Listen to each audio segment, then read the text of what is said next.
the neurological system in the body, if we have a way of monitoring that, killing the pain completely at certain moments when we want to, just by touching certain parts of the body.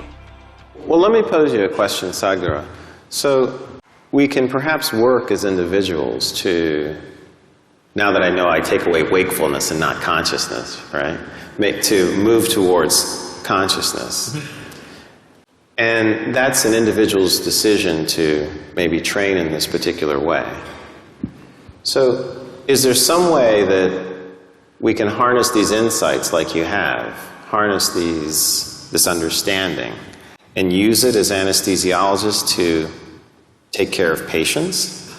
Because if we can reduce it to, or if we can adapt it, I should say reduce, if we can adapt it in that way, you know, that would be very, very helpful, because we would be using the powers in a way that would control, have to use the word, the brain, in a way that would be perhaps more physiologic. I'm not the expert in the subject, but because you're asking me the question, I'll say something. But you're the expert in anesthesiology, is it? Yeah. I'm sorry. In my simple understanding, anesthesia as a process has come into being in this world, or is existing right now, because there is pain. Pain, when it happens to us, is a bad thing. Nobody wants pain. But at the same time, if there was no pain, most people would not even know how to preserve their own body. See, wherever there is no pain, in how many ways they've cut it.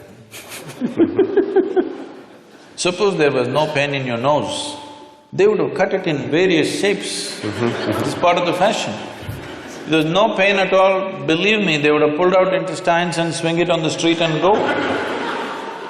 You have any doubt about that? None whatsoever.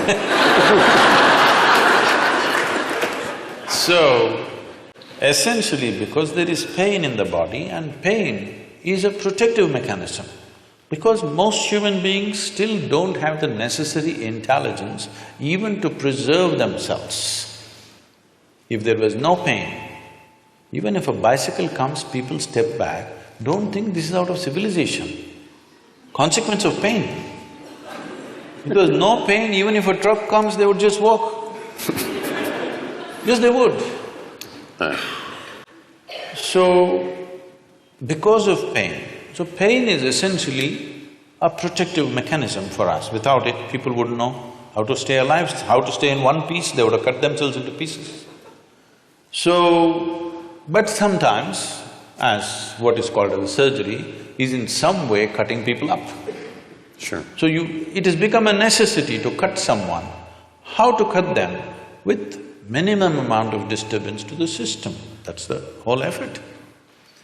So in this effort, as you said, essentially you're disengaging different parts of the brain.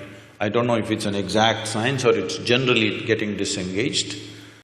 Whichever way, is it getting effectively disengaged that people go through surgeries without even knowing what happened? When something major was done to them, their ribs were opened up and ribcage was opened up, heart was opened up, brain was opened up, they don't even know what happened. Very innocently, they wake up after a day or so, whatever amount of time. So this is anesthesia. How could we use… See, one dimension, because when we were speaking in the room, when you said, essentially, if I'm wrong, please correct me, you're monitoring the physiological systems of heartbeat, blood pressure and temperature and brain waves, whatever else, the physiological factors. If… I don't know if it's even a possibility, but if you find a way to monitor the neurological system, ignoring the physiological system completely. See, the concern may be the moment you put somebody on the table and start opening the body, the concern of a doctor or a surgeon may be that you don't want him dead on the table. So you're watching his heartbeat, you're watching his pulse, and you're watching his all the other parameters.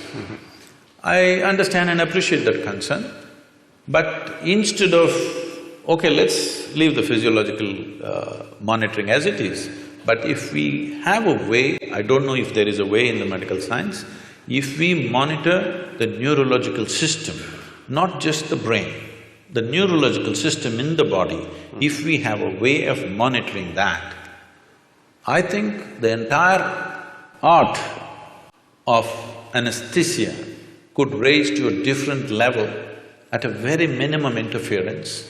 It could happen because why I'm saying this is, there is something called as marma in yoga and also in what is called as kalari in South India. It's a certain form of martial art. Marma is a way of killing the pain completely at certain moments when we want to, just by touching certain parts of the body, handling body in a certain way. So essentially what we're doing is, the neurological system, we're shutting it off. And there is no pain at all. We can go ahead and do what we have to do, and only when we release it, the pain will come back. So, using that as a basis, I'm saying, if medical science has a way of monitoring the neurological impulse as it's happening, and if there is some way to introduce anesthetics in whatever form that you use, I don't know all the cocktails that are used, but if it is done properly, probably, I'm just guessing, I'm not an expert on this, probably with 2% or 3% of your medicine, you could still have the same effect on the patient. Because how you use any medicine on the body and how you use it on the neurological system, I would say 1% of what you use on the muscle, if you use it on the nerve, it will produce equal effect. But it's interesting, because I think what you're saying has contact also with the work that we do in the recovery phase, and there are people now looking very carefully at cardiac and brain interactions, and they do signal some of these changes, and it's suggestive. I mean, that maybe more of the body could be engaged in the way we think and measure, and that makes a lot of sense to me, actually.